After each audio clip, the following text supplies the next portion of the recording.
All right. Thanks, everybody. We're going to get started here in just a few minutes. And keeping with the theme of how AI and hardware and our technology and the next generations of technology will be able to improve humanity and our human lives, our next panel is a group of CleanTech experts. And I'd like to initially thank the CleanTech Open folks who are a partner with us and helped us to pull this together. And they've just done some really wonderful work in really focusing on clean technology and the next generation and iterations of clean tech that is going to, not only help us, in the future with keeping the earth and the planet clean, but doing a lot of work actually even to reverse some of the issues that we already have in place. Leading this panel of experts is a longtime friend of mine. Sean and I actually worked together at Silicon Graphics here in this building many, many years ago. He's a highly successful serial entrepreneur, and in the next generation iteration of his career, he's decided and determined that he's going to focus on fixing the planet. So we're all very happy about that. He's pulled together a panel of experts that are going to join us today in talking about their work, their current work in fixing the planet. Let's hope they get it done. So join me in welcoming Sean Safreed and our AI and Clean Tech panel. All right, thanks, Beth. Thanks for that very generous introduction. As Beth said, I'm a founder, and actually I've worked in a couple of businesses over the last 20 years, mostly in visual effects, film production, virtual reality industries. But a long time ago, I had a degree in environmental studies, and it's always been my passion outside of software development, and so I'm getting back into that. I'd like to start today by introducing my fellow panelists here that are the real experts in clean tech, because I'm just a poser sitting up here moderating this panel humbly. Let me start here with Victoria. Let me get you right. Vegis. Ms. Vegis has extensive experience with marketing, technical development, manufacturing, and customer experience throughout her diverse career. Previously, she worked in field leadership roles with Mars, Kellogg's, and General Motors at regional and national level, and she had led a marketing consultancy for 10 years. And now she is CEO at Forrest Io. In the middle here, I have Ravi Kurani. Hopefully I got that right too, Ravi? That's correct, yeah. Excellent. He has dedicated his career to water safety. From his early days as a pool boy for his father's pool and spa business to the founder of Sutro. Ravi has always wondered why everyone can't have clean water. And so we're going to find out more about him and his business that he has founded, and it's called Sutro. And lastly, on the far end here is David Kwok from Verdigris, and it's an artificial intelligence IoT platform. And David develops insights from data to increase the rate at which Verdigris delivers products to customers and to reduce the friction that customers realize value. So he has a master's degree in management science and engineering from Stanford and has worked on economic consultancy for the industry. So with that, I'm just going to turn it over to each of our panelists to introduce themselves and their business so that you can hear more about how they're actually creating new solutions for clean tech. So Vicki, please take it away. My name is Vicki Vegis, and I am the founder and CEO of Forrest Io. And Forrest Io is a company that works with growers to help them aggregate all of the data that they collect by field, to give them the vision of how all of their data comes together and helps them make better decisions. Our objective is to reduce energy use, water use, pesticides, fertilizer, increase yield, and give us a more nutritious crop. What we're doing now is we're piloting our program in Woodland and helping growers and talking with the growers to make sure that they make the decisions to use just enough, just in time resources in their farming. That's awesome.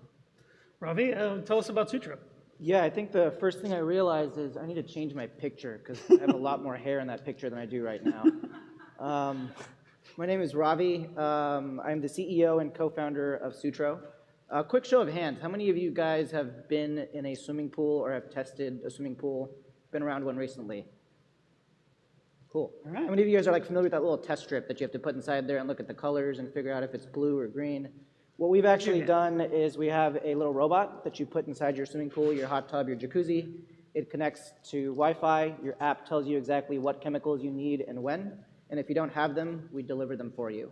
The bigger picture here, what we're trying to do actually is use this robot as a platform so we can measure water chemistry writ large. You see these problems actually across the board, right? Water management, measuring the chemistry of the water, and then a feedback loop on actually fixing it is applicable to agriculture, is applicable to fisheries, is applicable to aquaculture, to drinking water, right? You have issues like Flint, Michigan, where we're providing dirty water to people. What I really hope to do is actually fix that larger issue with this platform. Thank you. Awesome. David, tell us a little bit about the energy management systems that you guys Absolutely. So Verdigris is an energy management platform. So what it means for us is that we provide an energy submeter that's connected to the cloud, and this energy submeter is hooked onto the individual circuits of a particular commercial or industrial building.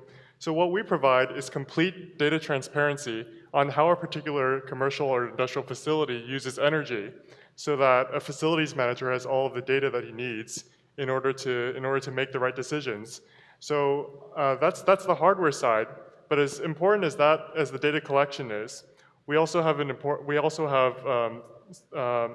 a big software business in which we develop machine learning and AI algorithms in order to be able to learn the patterns of a particular building and do things like fault detection and preventative maintenance in order to alert the facilities manager to take certain actions before something goes wrong. And of course, overall, the goal here is energy reduction and sustainability. Very cool. Well, with that, let me start with questions to each one of you about kind of where you're at with your businesses. And maybe, David, since you were just sort of delving into that, why don't we go a little further and tell us a little bit about what those positive impacts are, and maybe if you could give us a kind of customer example of somebody that's actually using your platform. Absolutely. So that's probably one of the best ways to go about, to basically illustrate what our platform is doing for our customers. So one of our biggest customers is Jabil, the electronics manufacturer, and they have facilities across the world.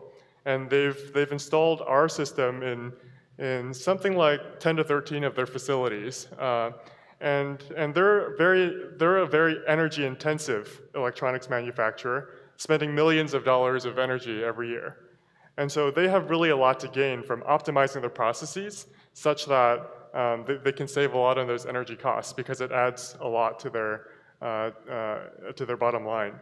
And so our solution, when we've installed in their facilities and given their facility managers the access to how individual pieces of equipment and how individual end uses are using data over time, are using energy over time, they've been able to implement process improvements that's realized them something between 20 to 30% just in energy savings. This is all through a small box that you provide as part of the service that goes into these facilities, right? That's right. So it's not just the hardware side. It's not just a small box. But because all of this data is connected to the cloud, we also have algorithms in our back end that are constantly monitoring that data and doing continuous commissioning to make sure that nothing's going wrong. Cool, cool. Well, Ravi, same to you. Like, can you give us an example of how a customer is actually using, or where you're at in your business with the solutions? Yeah, definitely. So I guess to kind of start, the crux of our business actually right now revolves around the hardware. And so what we've built is a proprietary microfluidic chip, actually taken from the medical industry. And so if a lot of you are familiar with how to, you take a drip of the phenol red, you shake it up and you look at the color of the red water, compare it against some standard. Basically what we do is we take that process that you do when you measure a swimming pool or a jacuzzi, and we turn it down and we take basically 1/50th of a drop of that liquid, and we use spectroscopy and computer vision to actually figure out what the color of the liquid is, to tell the user exactly what their pH is, what their chlorine is, or what their alkalinity is. So what we've basically done is actually built a lab on a chip in this actual robot that's floating in your swimming pool. Customers that are using it today are everything from commercial operations in YMCAs and Florida that need to measure water chemistry 3 times a day to make sure that the people that are swimming in this water are safe, all the way down to your pool in Atherton or your pool in San Bernardino, California, that has their backyard, and the actual husband or the wife is in the backyard and they're always getting in trouble because the pool's always green, right? This daughter's second birthday party is about to happen, and it's like, why the heck is the pool not clean? We help solve that problem too, right? And so this ecosystem that we've built has come with a lot of problems when we did first start it. The first problem that we actually did solve is the actual communications issue. If you are inside the house, like a Nest or like an August or an Alexa, you have Wi-Fi that's available. In the backyard, a lot of times Wi-Fi is not available. And so what we've actually ended up doing is building a hub that uses sub-gigahertz to actually figure out and get the communication out to the backyard so we can actually get the device in the swimming pool, which, by the way, 2.4 and 5 gigahertz really hates water. Sub-gigahertz is a little better around it. Once it comes to this hub, we've actually realized that the Wi-Fi and LTE are actually 2 backup functions that we can take to get the user the information that they need when they need it. Lastly, what we figured out is the entire ecosystem is a little convoluted in the pool and spa industry, right? People go to these pool stores, they end up having some kid that's in high school that's back there telling them what their water chemistry is. It's really just not a good experience. And so the other half of our business model is actually doing what I call Retail 3.0. Retail 1.0 was brick and mortar. Retail 2.0 is when Amazon ate the world. Retail 3.0 is Amazon coming back down and building a brick and mortar meets online meets offline experience.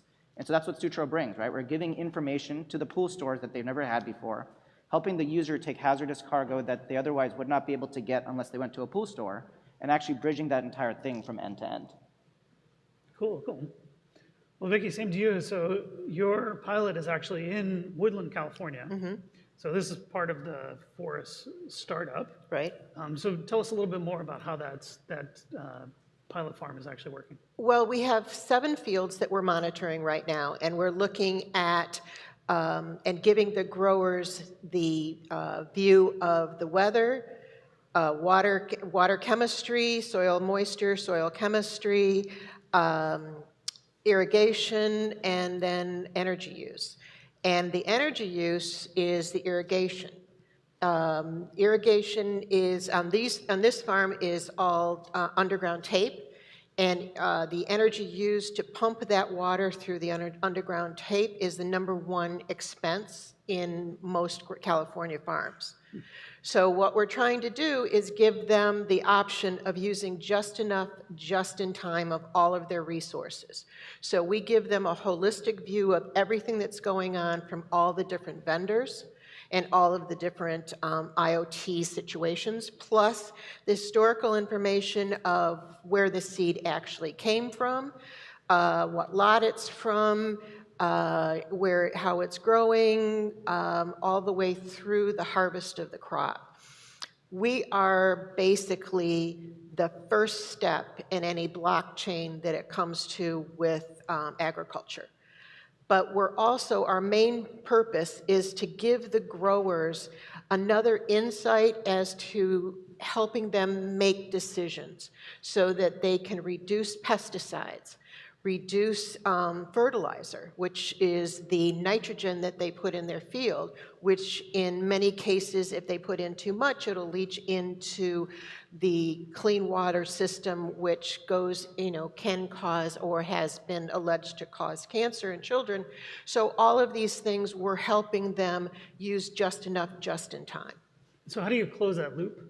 Is it a dashboard they see, an app? They'll have a dashboard and an app so that we'll pull together, and we have graphs that they can see where everything is in relationship to their specific field, because each field is its own business unit, and we want to make sure that we stay with the field so that the historical aspects of the field are maintained and that we can learn how the soil actually reacts to the chemical use and to the irrigation. So we know where that soil is percolates and where it's healthy and unhealthy, so we can do what needs to be done so the water is more efficiently used and the chemicals that are used are more efficiently used.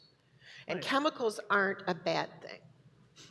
So everything that we do and put on things are chemicals. It's just how they're defined. Right. Well, it saves us from having green pools, so Chemicals are not horribly bad, no.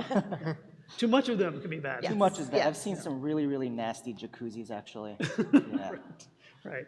Well, in keeping with the theme of machine learning, deep learning, AI, we wanted to sort of delve into how each one of our panelists actually are using that or pieces of that in their current solutions. So Vicki, why don't you tell us a little bit? I know you have a partnership with IBM.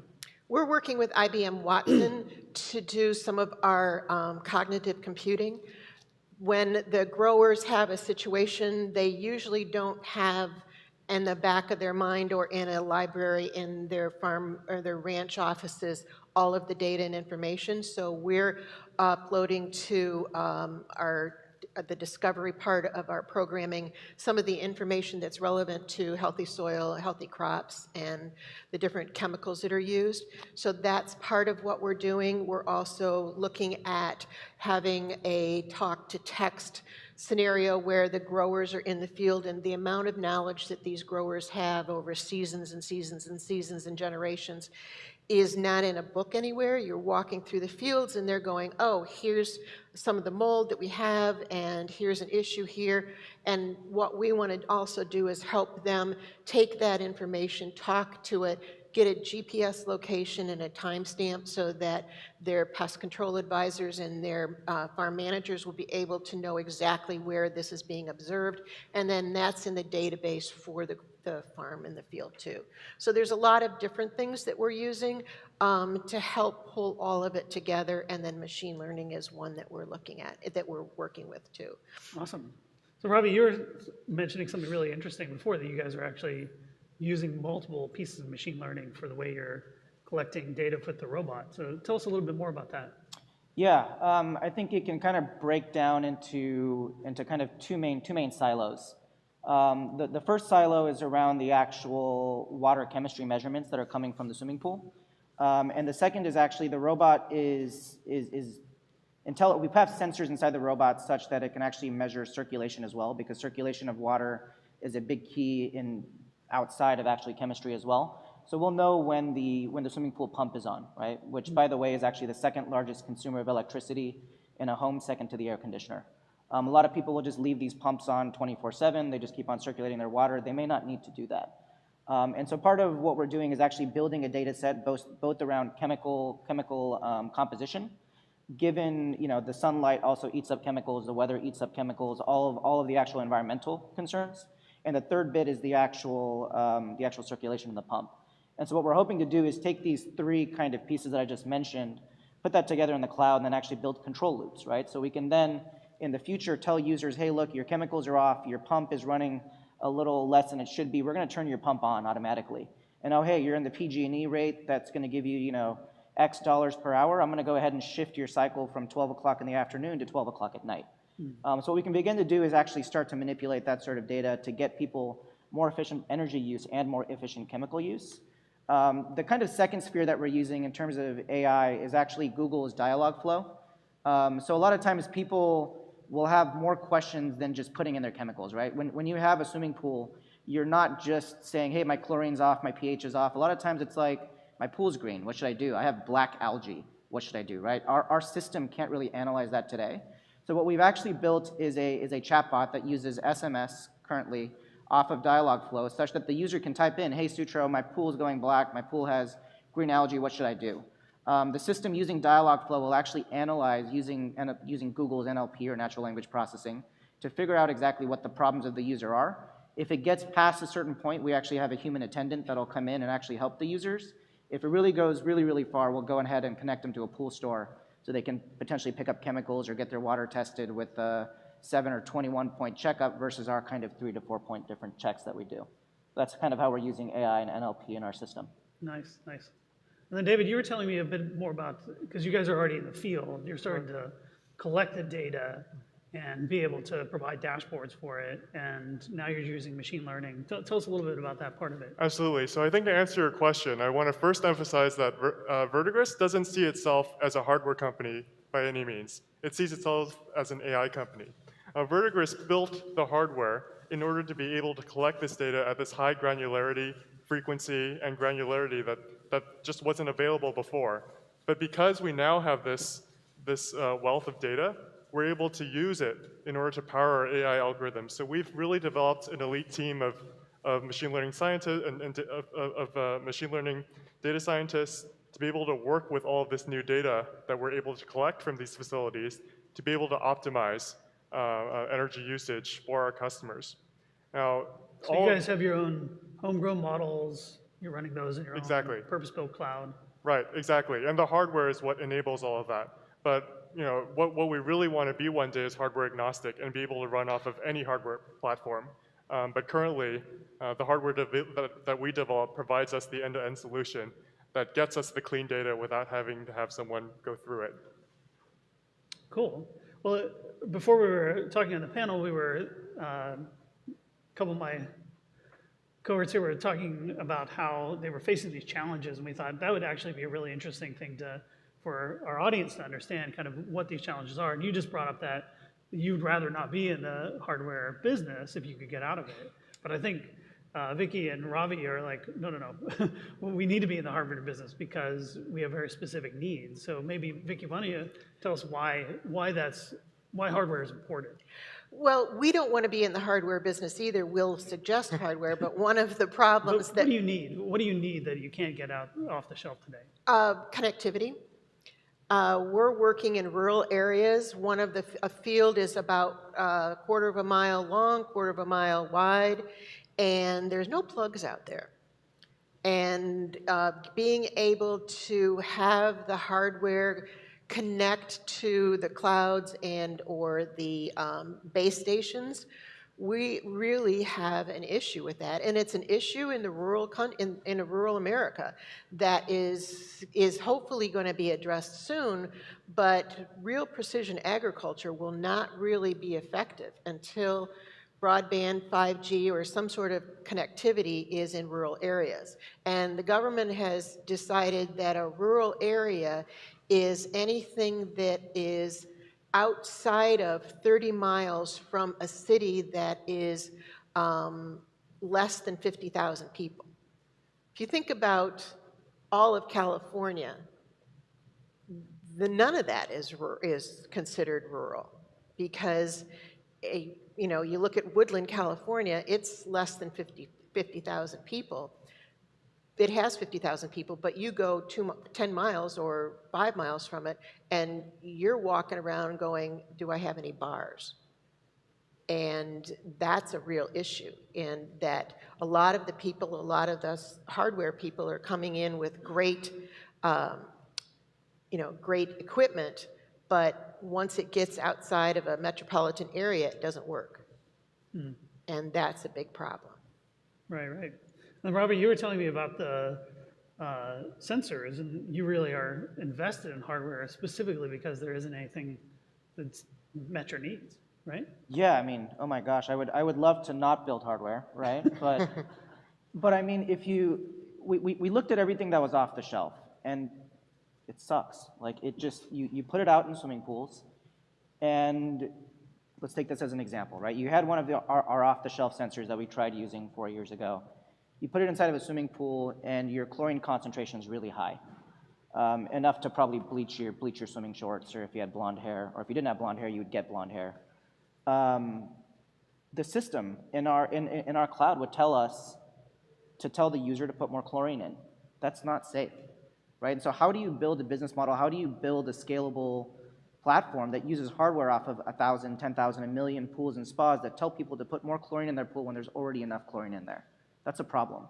And so, as much as I would like to not build hardware, we were forced to build it. We have a proprietary sensor now. We have patents, which is great, and it works, right? And it works better than anything that's out there at a price point that we can afford. And you were able to borrow that technology from the medical industry, you were saying, to kind of give you something that was much more accurate. I wouldn't say we borrowed it. We looked at it, kind of pulled some stuff over. Okay. Right. But yeah. Interesting. All right. Well, those are the topics that I had, and we could go on, I think, for another half an hour here, but I'd love to open it up to the audience and sort of hear if there's other questions you have about the specific sort of energy, water management, soils and farm ag management that the audience would like to hear more about. No? Well, I could keep going, but there's definitely one in the back.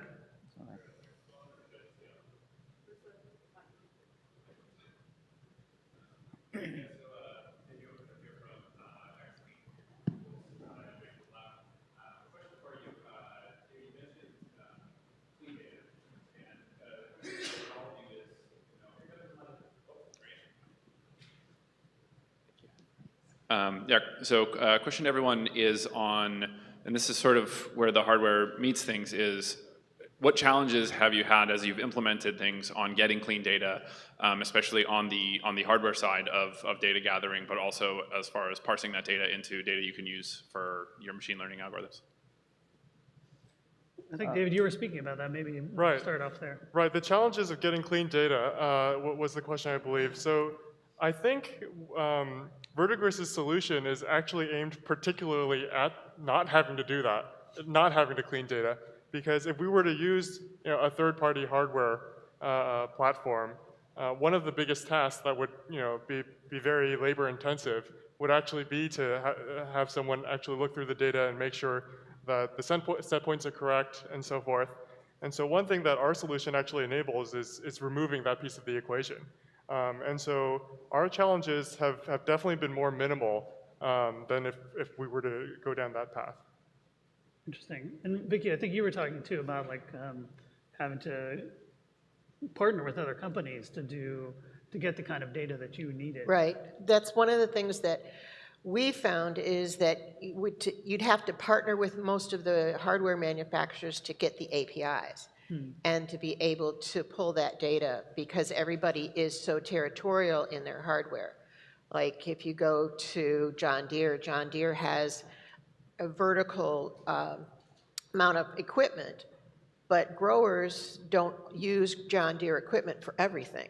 And so we have to work in between the different types of manufacturers that are out there so that we can get the data that we need.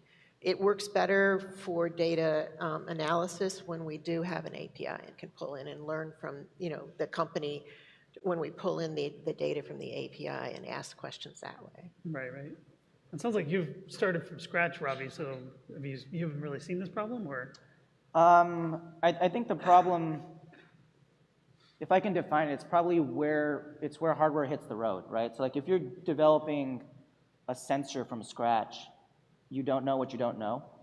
And so when we had this microfluidic chip, our biggest problem literally is bubbles, right? We get bubbles from the pool that gets stuck in this microfluidic chip, and that affects the computer vision from actually seeing the full volume of water that's in our flow cell. We didn't realize that bubbles were a problem until our data was just completely wacky. And so I think, back to cleaning up data, you really don't know what you don't know, and I think going back to the basics again and actually figuring out how you built this core sensor ends up kind of solving a lot of those problems. And then you can get into the signal processing and kind of all that stuff. But that was kind of our biggest problem when we first started. Interesting. Second question out here.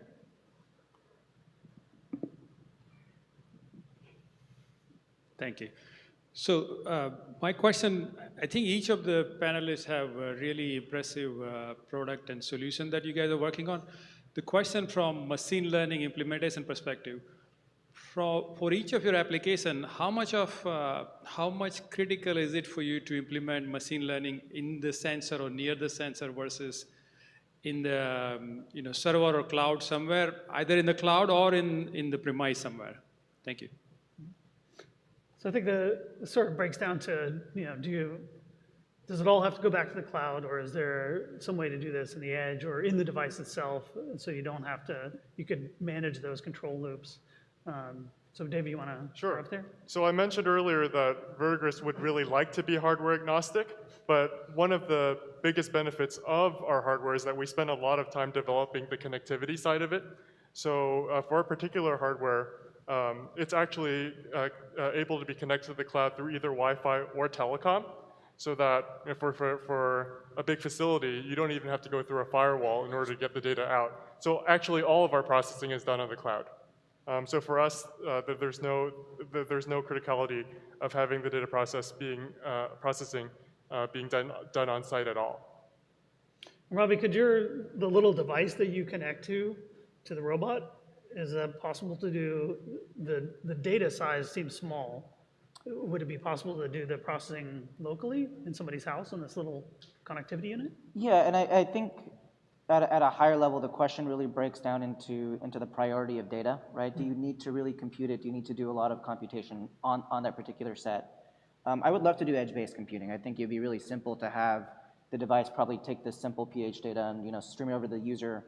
The issue that we have when we think through a model like that is you'd need the user to be next to the device, right, to get that off. Or maybe the device goes to a hub, and then when the user comes home, or we could use the hub's Wi-Fi, but then you're back in the cloud again, right? So it really becomes a kind of how close is the user to the particular sensor, or if the sensor itself can make decisions on the user's behalf to do computation locally.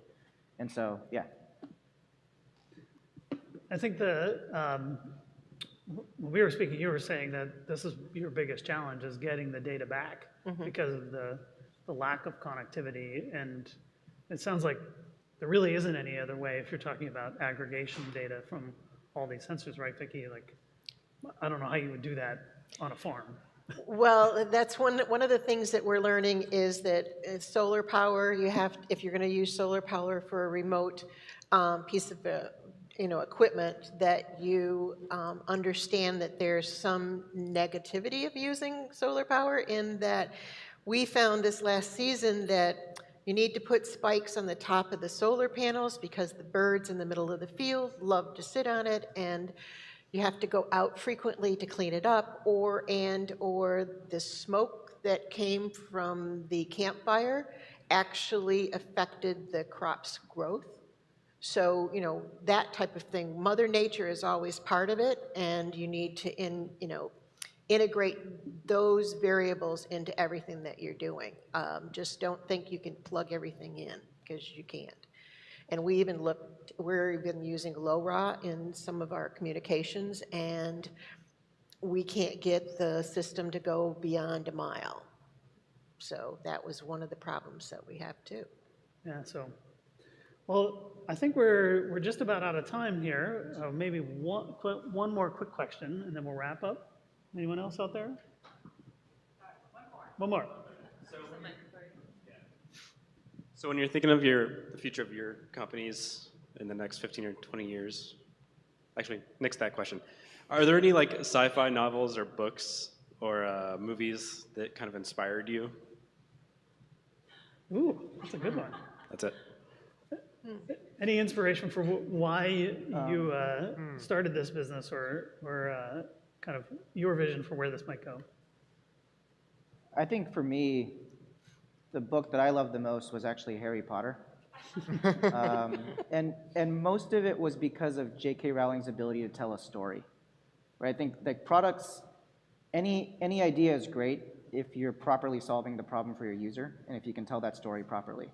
And I think when I first read J.K. Rowling, that's what she taught me, is how to just tell a really compelling story and solve a problem. Excellent. Well, thanks everyone. I appreciate it. I hope this has been an enlightening panel talk for you about where we're at with CleanTech and AI and machine learning, and how it can make a better world for all of us. So thanks for coming out. All right, thank you very much.